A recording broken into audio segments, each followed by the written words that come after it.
నమస్తే, this is Radhakrishna. Welcome to తొలి వెలుగు. కర్రిగుట్టల్లో నిధి నిక్షేపాల కోసమే మామూలును కేంద్రం టార్గెట్ చేసిందా? గుట్టల్లో యురేనియం ఉందన్న ప్రచారం ఎంతవరకు వాస్తవం? డైమండ్స్ కోసం కొన్ని దుష్టశక్తులు అభంశోభం తెలియని ఆదివాసీలను చంపేశాయా? కర్రిగుట్టల గుట్టుపై తొలి వెలుగు స్పెషల్ ఫోకస్.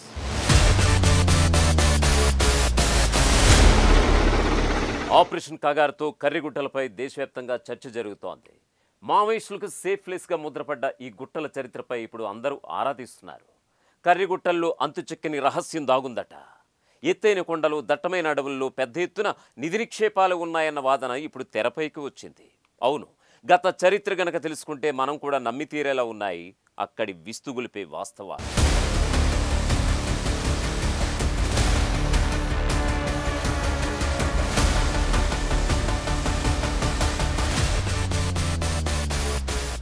ఈ గుట్టలు ప్రకృతి రమణీయతకు ఆనవాళ్లు.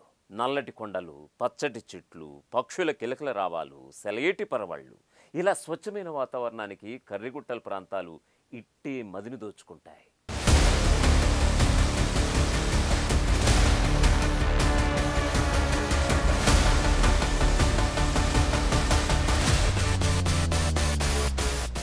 ఇలాంటి స్వచ్ఛమైన ప్రకృతిలో 1970, 1980 దశకాల్లో ఆదివాసీలు అక్కడి గుహలను నివాస స్థావరాలుగా ఏర్పరచుకుని జీవనం సాగించారన్నది ఇప్పుడు వెలుగులోకి వచ్చింది. కొంతమంది గుర్తు తెలియని శక్తులు మావోయిస్టులపై నిత్యం దాడుల పరంపర కొనసాగించడంతో వారంతా బెంబేలెత్తిపోయారట. ఈ క్రమంలోనే 1990లో అప్పటి ఉమ్మడి ఖమ్మం జిల్లా కలెక్టర్ బిడి శర్మ ఆదివాసీలను గుట్టపై నుంచి కిందకి రావాలని, అలా వచ్చిన వారందరికీ పునరావాసం కల్పిస్తామని హామీ ఇచ్చారు. ఆయన మాటను నమ్మి వారంతా కర్రిగుట్టల నుంచి కిందకి దిగినా పునరావాసం విషయంలో మాత్రం ఆచరణ సాధ్యం కాలేదని చెబుతూ ఉంటారు. అయితే గుట్టపైన ఉన్న సౌకర్యాలు కింద లేనప్పటికీ వారికి తగినంతగా నివాస స్థావరాలను ఏర్పాటు చేసుకుని జీవనం సాగించడం ప్రారంభించారు అక్కడి ఆదివాసీలు. పైన లభించిన అటవీ ఉత్పత్తులే గుట్టల కింద కూడా లభించడంతో పైకి వెళ్లాలన్న ఆలోచనను ఆదివాసీలు విరమించుకున్నారని అక్కడి వారు అంటుంటారు. ఇలాంటి పరిస్థితుల్లో కర్రిగుట్టల ప్రాంతం రాను రాను మావోయిస్టుల కోటగా మారిపోయిందన్న వాదన ఇప్పుడు బలంగా వినిపిస్తోంది. అదే సమయంలో మావోయిస్టులకు అత్యంత సేఫ్ ప్లేస్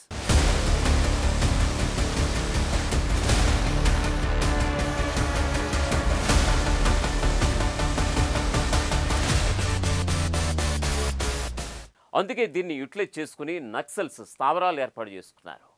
ఎన్నో ఏళ్లుగా ఇక్కడ మావోలను ఎదుర్కోవడానికి జవాన్ల తూటాలు పేలుతూనే ఉన్నాయి.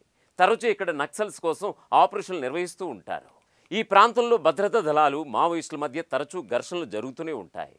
కొన్ని సందర్భాల్లో భారీ ఎన్కౌంటర్లు జరిగిన సందర్భాలు ఉన్నాయి. అయితే ఈ గొడవలకు కొంతమంది అమాయక ఆదివాసీలు బలైపోయారు. మావోయిస్టులకు కోవట్లుగా ఉంటున్నారన్న అనుమానాలతో కొందరి ఆదివాసీలు ప్రాణాలు పోగొట్టుకోగా, పోలీస్ ఇన్ఫార్మర్లుగా ఉంటున్నారన్న కారణంతో మావోయిస్టులే మరికొందరిని చంపేశారు. అసలు కర్రిగుట్టల్లో ఏముందన్న దానిపై లోతుగా వెళ్దాం. కర్రిగుట్టల ప్రాంతం దాదాపు 287 ఎకరాల విస్తీర్ణం, నల్లటి గుట్టలతో కనిపిస్తూ ఉంటుంది. అయితే ఆదివాసీలు నిత్యం అడుగులు వేసే ఈ అడవిలో వాళ్ల కిందే పెద్ద ఖనిజ సంపద ఉంది. అయిన వారు గ్రహించలేరు. ఈ గుట్టల్లో ఐరన్కు సంబంధించిన ముడిసరుకు ఉందా అనేది ఇక్కడ ఆదివాసీలకు తెలియదు. అంతేకాదు, గుట్టెల ప్రాంతానికి అతి సమీపంలో ఉన్న ఛత్తీస్గఢ్ ప్రాంతంలో ఎక్కడ తవ్వినా డైమండ్స్ బయటకు వస్తాయనే ప్రచారం అయితే ఉంది. దేశంలో జార్ఖండ్, ఛత్తీస్గఢ్, మధ్యప్రదేశ్లోని అటవీ ప్రాంతంలో ఎక్కువగా ఖనిజ సంపద ఉన్నట్లుగా ప్రాచుర్యంలో ఉంది. కర్రిగుట్టల గుహల్లో యురేనియం పాయింట్ ఉన్నట్లుగా మావోయిస్టులు గుర్తించారా? ఇది గమనించిన కేంద్రం అక్కడ మకం వేయాలనుకుంటుందా? అందుకే మావోయిస్టులు కేంద్ర బలగాలకు మధ్య యుద్ధం జరుగుతుందా అంటే మాత్రం అనేక డౌట్స్ వ్యక్తమవుతున్నాయి. కర్రిగుట్టల ప్రాంతంలో యురేనియం, ఐరన్, డైమండ్స్తో పాటు 29 రకాల ఖనిజాలు ఉన్నట్లుగా కేంద్ర ప్రభుత్వం గుర్తించినట్లుగా ప్రచారం జరుగుతోంది. ఇందుకోసమే గత 10 సంవత్సరాల క్రితం కర్రిగుట్టల ప్రాంతానికి ఓ హెలికాప్టర్ వచ్చి కూలిపోయిన సంఘటనను ఇప్పటికీ స్థానికులు చర్చించుకుంటారట. అయితే ఖనిజ సంపద సర్వే కోసం వెళ్ళి ఆ హెలికాప్టర్ పడిపోయిందా, లేదంటే మరి ఏ పనికైనా వెళ్తూ అనుకోకుండా ఎత్తుగా ఉన్న గుట్టను సిగ్నల్స్ లేని కారణంగా ఢీకొట్టిందా అనేది ఇప్పటికీ ప్రశ్నార్థకరమే.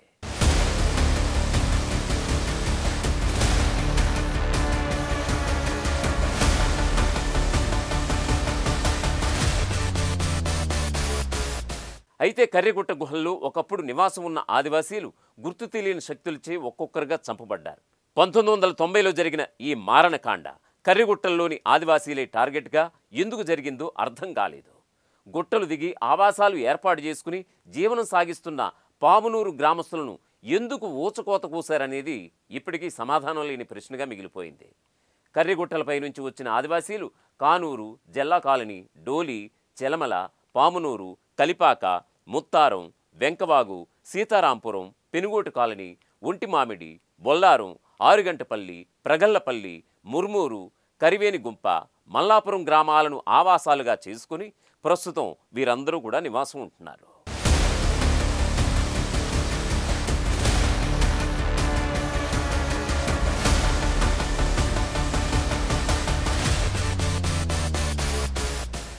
తాజాగా కర్రిగుట్టల ప్రాంతంలో భద్రతా బలగాలకు మావోయిస్టులకు జరుగుతున్న సంఘర్షణతో ఆదివాసీ గ్రామాలు బిక్కుబిక్కుమంటున్నాయి. కర్రిగుట్టల ప్రాంతంలో విరివిగా డైమండ్స్కు సంబంధించి ముడిసరుకు, ఐరన్కు సంబంధించిన ముడిసరుకు చాలా దొరుకుతుందనే విస్తృత ప్రచారం జోరుగా సాగుతుంది. అయితే ఐరన్, యురేనియం, డైమండ్స్తో పాటు 29 రకాల ఖనిజ ఉత్పత్తికి మావోయిస్టులు అడ్డుగా ఉన్నారని, కేంద్ర ప్రభుత్వం ఇక్కడ దాడులకు పూనుకుందనే చర్చ మరోవైపు వినిపిస్తోంది. కర్రిగుట్టలపై యురేనియం ఉందన్న సమాచారంతో కేంద్రం ఆ మేరకు ప్రణాళిక కూడా సిద్ధం చేసిందని తెలుస్తోంది. ప్రత్యేక టన్నెల్ ఏర్పాటు చేసి రైలు మార్గం ద్వారా యురేనియాన్ని తరలించే ప్రక్రియకు కేంద్ర ప్రభుత్వం రంగం సిద్ధం చేసిందని కూడా చాలామంది చెబుతున్నారు. యురేనియం విమాన సంబంధిత మెటీరియల్ కోసం ఉపయోగిస్తారు. ఇది బంగారం కంటే విలువైన ఖనిజం. ఇకపోతే రాళ్లల్లో ఐరస్ లభించడంతో పాటు కర్రిగుట్టల ప్రాంతంలో డైమండ్స్కు సంబంధించిన కొన్ని కడ్డీలు మొక్కల్లాగా భూమిలోంచి పైకి ఎదుగుతాయట. భూమి నుంచి బయటకు వచ్చి నిటారుగా నిలిచి ఉంటాయట. అంతేకాదు ఈ ప్రాంతంలో ఐరన్ నిక్షేపాలు ఉన్నాయని, ఒక చిన్న రాయి తీసుకొచ్చి కొలిమిలో పెడితే గొడ్డలి తయారంత ఇనుప ఖనిజం వస్తుందని అక్కడ వారు తెగ మాట్లాడుకుంటున్నారు. మొత్తంగా ఆపరేషన్ కగార్ నేపథ్యంలో రకరకాల చర్చలైతే జరుగుతున్నాయి.